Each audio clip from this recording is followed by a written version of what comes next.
seats. Why don't you get up? Say hello to the people sitting behind you or next to you. Wish them God bless you.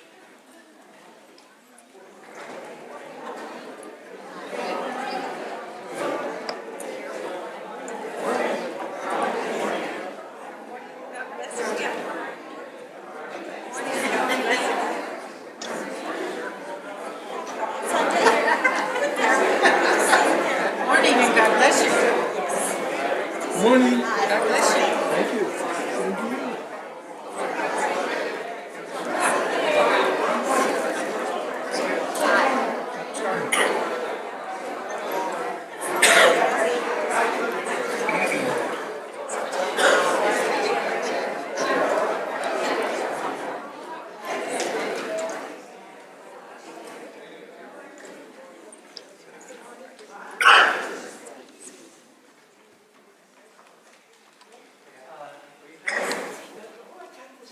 This is your last Sunday with us, isn't it?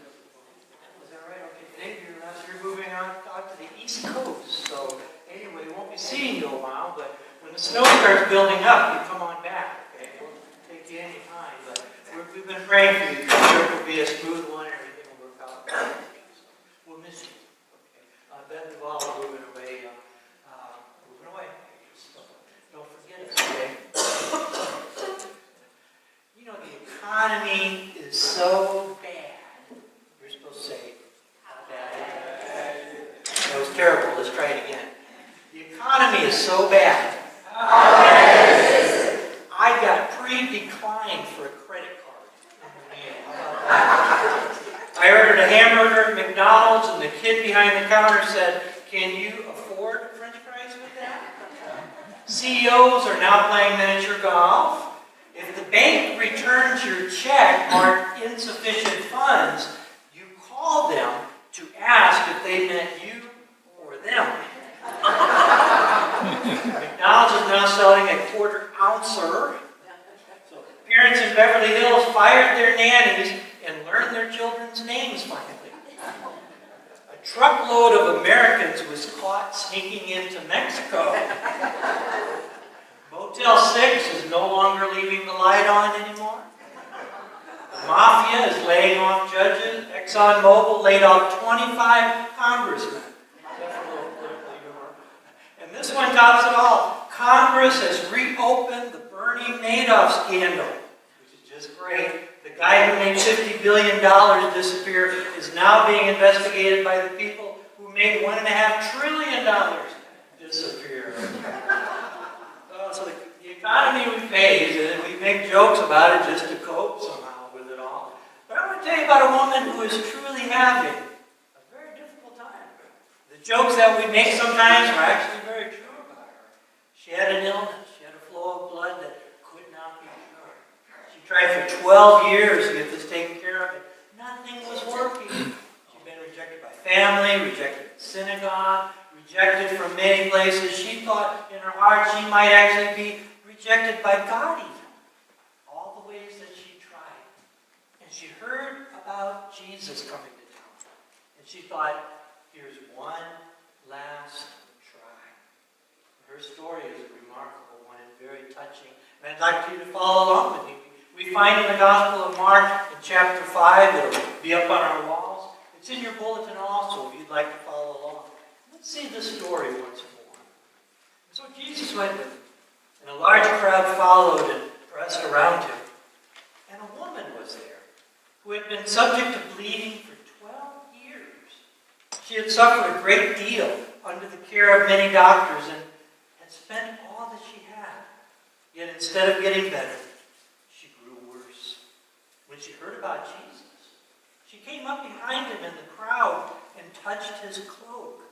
Because she thought, if I just touch his clothes, I will be healed. And immediately, her bleeding stopped, and she felt in her body that she was freed from her suffering. Well, at once, Jesus realized that power had gone out from him. He turned around in the crowd and asked, "Who touched my clothes?" You see the people crowding against you, his disciples answered, and yet you can ask, "Who touched me?" But Jesus kept looking around to see who had done it. And then the woman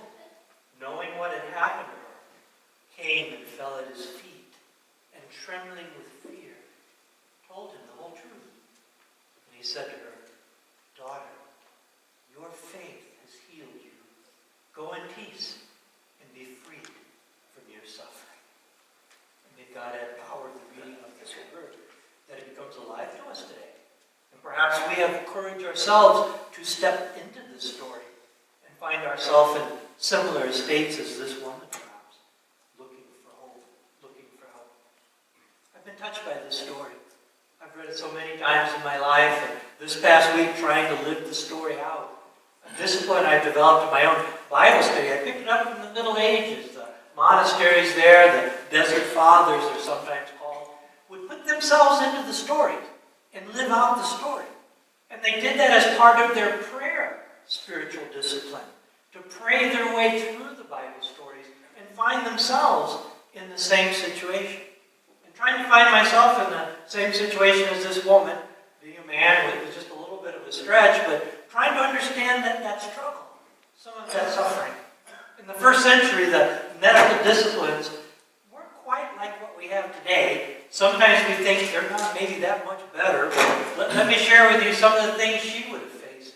In the ancient Talmud is the declaration of the way Jewish things would be done. And there's recommendations there about how you take care of such a situation.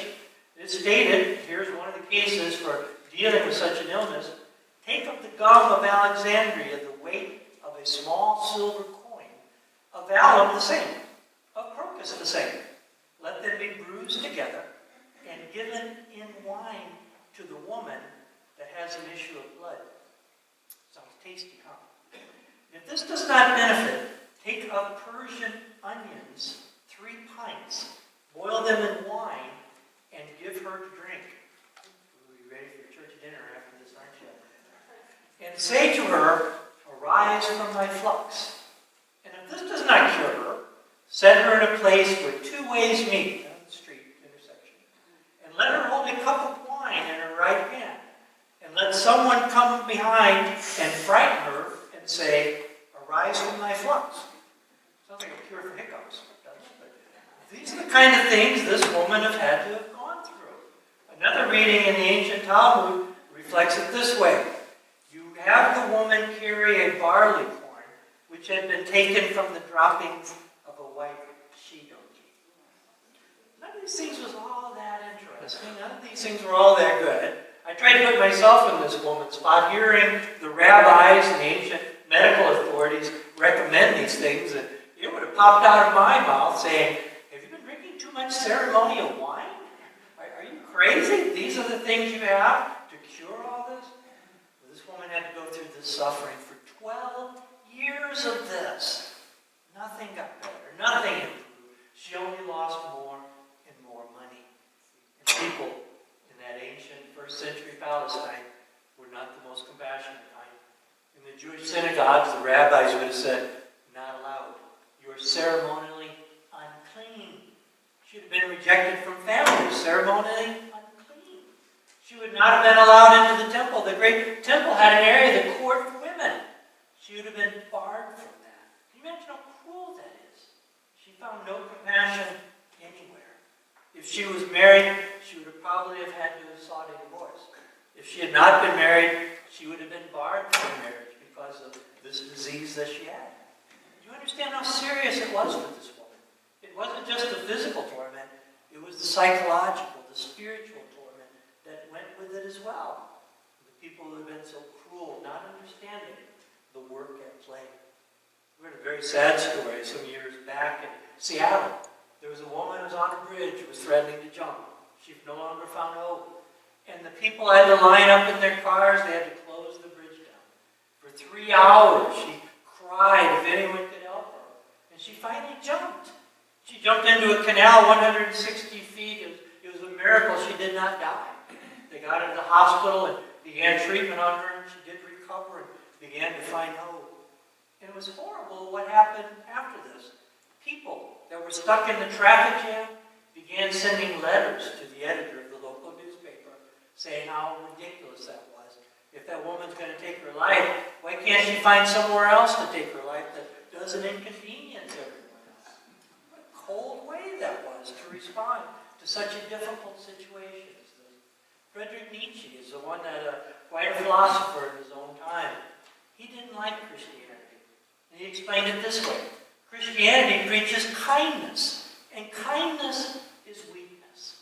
We need to build up supermen and superwomen. We don't need weak people society. We need strong people. This kindness stuff has no place in the world. Nietzsche went on to talk about God being dead. He finally died in an insane asylum, gone crazy from all of his writings. Fortunately today, Nietzsche's now dead. We've moved on to other things. To find that God is very active indeed, and that kindness is what is making a difference in this world. Our acts of kindness help with the situation in the Philippines, helping those that are hungry through the food pantry, doing our part. Nietzsche had it so wrong. It's the kindness that makes us strong. That's not what makes us weak.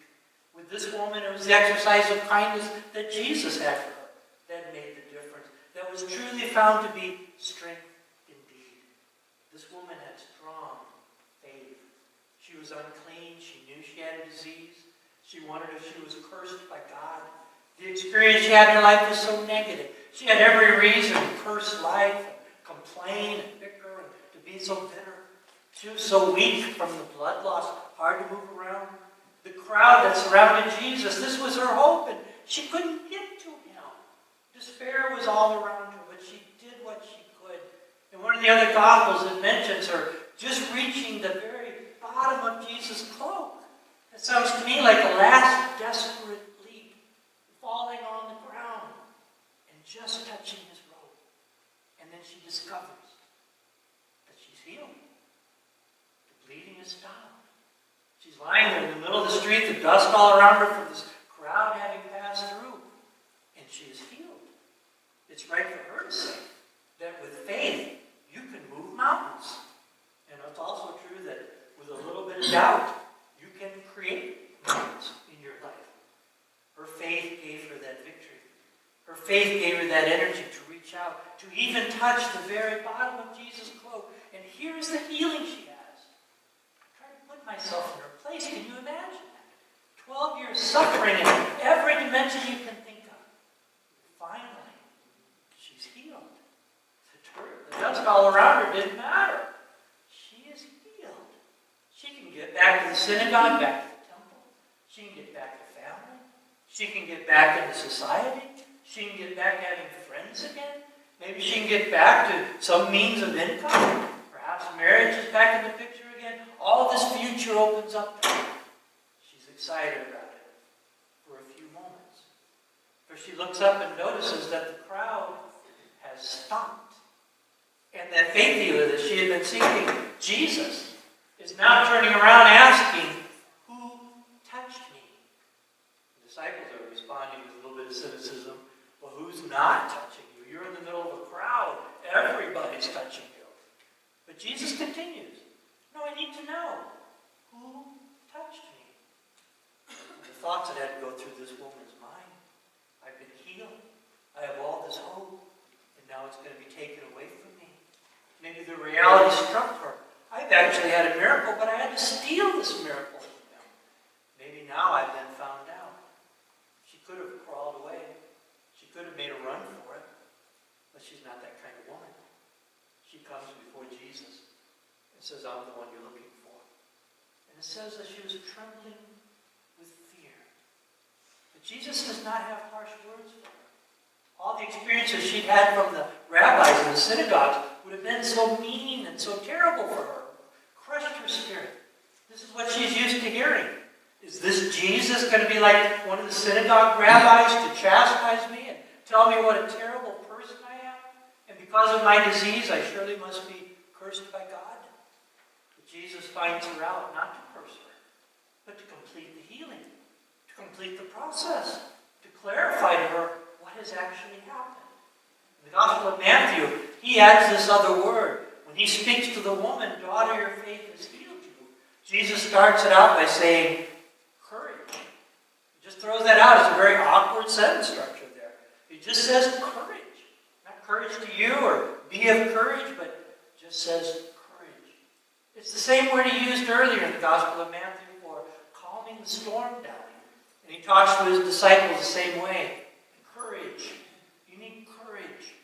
Courage is so important to faith. Without courage, you cannot have productive faith. This woman has exercised it as a great model. To have courage, fight through the crowd, to resist all those that would put her down, and to continue Jesus. And Jesus says the wonderful words, your faith has healed you. Your faith has made all of the difference. You were able to fight this crowd. You were able to fight all the naysayers for 12 years you did this. Your faith has brought you to this point to give you the courage that you needed to come and to find the healing. Jesus explains it, be freed from your suffering. Don't let that suffering bind you anymore. Don't let that suffering keep you a prisoner anymore. But be free, be liberated, have a happy heart, have the joy of salvation within you, and live your life with courage to be free, to live the life that God meant you to live the life that you were designed to live. God never designed us to live in misery. That's not what we're made for. We were made for joy in this life, to live life as freely as we can. And Jesus always sought to restore the times when that joy was taken from us in one way or another. But Jesus also brings one more word of encouragement to us. That phrase, go in peace, is a dynamic one. It had been the ancient Hebrew shalom. But Jesus adds one more word to this one. I have some favorite writers that have impressed my life and have surely influenced me. C.S. Lewis and Dietrich Bonhoeffer, to name a couple. And there's one, G. Campbell Morgan, who was the preacher at Westminster Chapel in London in the middle of the last century. Morgan was such a devoted disciple of the Word. Just studied deeply. This is before computers, back before Google, back before any of this. If you were going to learn the Bible, you had to practically memorize it on your own. And I believe he did. I'll study all the commentaries, study all that I can, and think it through, meditate upon it. And I always say Morgan for the end. And he always brings an insight I always overlook. He always brings something to my attention. He pointed out that the words that Jesus actually uses there is not really go in peace. What Jesus says is go into peace. In the original language, that preposition is precise. Go into peace. Don't just simply carry it with you like it's in your purse or your pocket, but live into peace. Like going to another country, go into this country, go into peace. That says so much. You see the difference in that. It gives the implication, what have you been living in? It's not been peace, daughter. You've been living in chaos and turmoil and depression and despair and all these horrible things that will curse your life. It's time for you to move on now. It's time to realize you've been healed. It's time to realize your healing is not just physical. Your healing is spiritual, psychological, emotional, intellectual. You've been healed in all of these dynamics. You've been healed. Go into peace. Let this be your lifestyle from now on. Live in the peace. Be in the peace. Let it direct you always. Those that have storms in their life, and those that have storms that break out into other people's lives, Jesus calls us out of that. Calls us into calmness. Calls us into peace. To lead lives that feel content. Feel lives that are joyful. Feel lives that have learned that secret of His blessedness within us. To live in peace. Isn't that a great promise? Isn't that a great call? To put our storms behind us.